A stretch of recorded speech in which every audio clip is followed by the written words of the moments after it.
அனைவருக்குமே வணக்கம். சற்று முன் கிடைத்திருக்கக்கூடிய ஒரு மிக மிக முக்கியமான செய்தி ஒன்று வெளியாகியுள்ளது. சற்று முன் செந்தில் பாலாஜியுடைய மனைவி அதிரடி கைது. 79 கோடி சொத்துக்கள் பறிப்பு, இது மாதிரி பார்த்தீங்கன்னா செய்திகள் வெளியாயிருக்கு.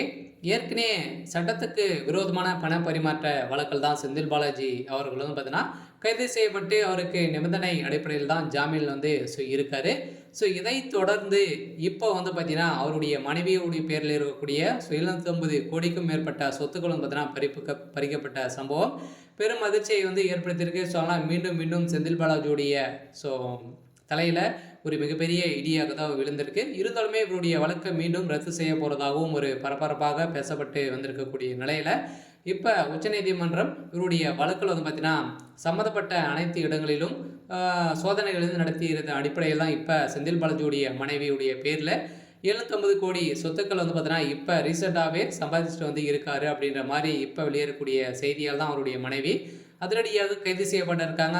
அதனால் அமலாக்கத்துறை கஸ்டடியில் தான் பார்த்தீங்கன்னா இப்போ செந்தில் பாலாஜியுடைய மனைவி மேகலா அவர்கள் பார்த்தீங்கன்னா கஸ்டடியில் இருக்காங்க. அதனால் இதை பற்றி இந்த வீடியோவில் நம்ம முழுமையாக பார்க்கலாம். அதுக்கு முன்னாடி நம்ம சேனலுக்கு இப்போ தான் நீங்கள் முதல் முறையாக வந்திருக்கீங்க அப்படின்னா மறக்காமல் நம்மளுடைய சேனலை சப்ஸ்கிரைப் பண்ணி சப்போர்ட் பண்ணுங்கள். வாங்க வீடியோக்குள்ளே போகலாம். ஏற்கனவே செந்தில் பாலாஜி அவர்கள் தான் சிக்கியிருந்தார் சட்டத்துக்கு விரோதமான பண பரிமாற்ற வழக்கில்.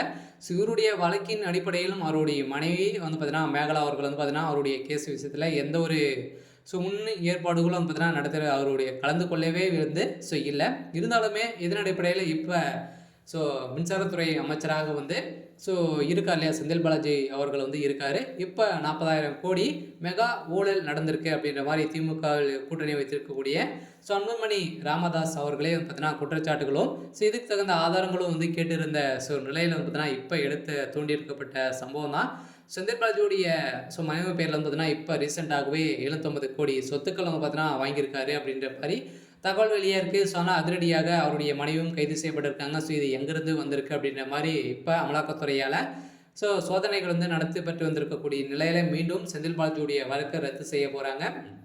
அவருடைய மனைவியும் கைது செய்யறதுக்கான அனைத்து ஏற்பாடுகள் தான் நடந்திருக்கு. இருந்தாலுமே மீண்டும் மீண்டும் பார்த்தீங்கன்னா அவருடைய ஊழல் வழக்கில் அவர் தான் போயிருக்காரு. அவருடைய மனைவி பேரில் வாங்கலாம் அப்படின்ற மாதிரி வாங்கியிருக்கக்கூடிய நிலையிலும் செந்தில் பாலாஜியுடைய தம்பி இனிமே தலைமறைவாக இருந்திருக்கக்கூடிய நிலையிலும் பார்த்தீங்கன்னா இப்போ செந்தில் பாலாஜியுடைய வழக்கு ரத்து செய்ய போகிற ஜாமீனுடைய வழக்கு பார்த்தீங்கன்னா ரத்து செய்ய போகிறதாக நீதிமன்றம் சரமாரியாக கேள்வி எழுப்பியிருக்காங்க. அதனால் தமிழ்நாடு அரசும் செந்தில் பாலாஜி அவர்களும் பார்த்தீங்கன்னா எந்த ஒரு மனு தாக்கலும் பார்த்தீங்கன்னா செய்யலை. இதன் அடிப்படையில் தான் கூடியவர்கள் மீண்டும் 2026க்குள்ளேயே பார்த்தீங்கன்னா ஒரு திமுக சேர்ந்த 30-35 அமைச்சர்களுக்கு மேலே பார்த்தீங்கன்னா சிறைக்கு செல்லத்துக்கான அனைத்து ஏற்பாடுகள் தான் இப்போ டெல்லி மேலிடம் ஏற்படுத்திட்டு இருக்காங்க. இருந்தாலுமே என்ன நடக்க போகுது அப்படின்றத வெயிட் பண்ணி பார்க்கலாம். இது மாதிரி செய்திகளை தெரிஞ்சுக்கணும் அப்படின்னா மறக்காமல் நம்மளுடைய சேனலை சப்ஸ்கிரைப் பண்ணி சப்போர்ட் பண்ணுங்கள். தேங்க்யூ.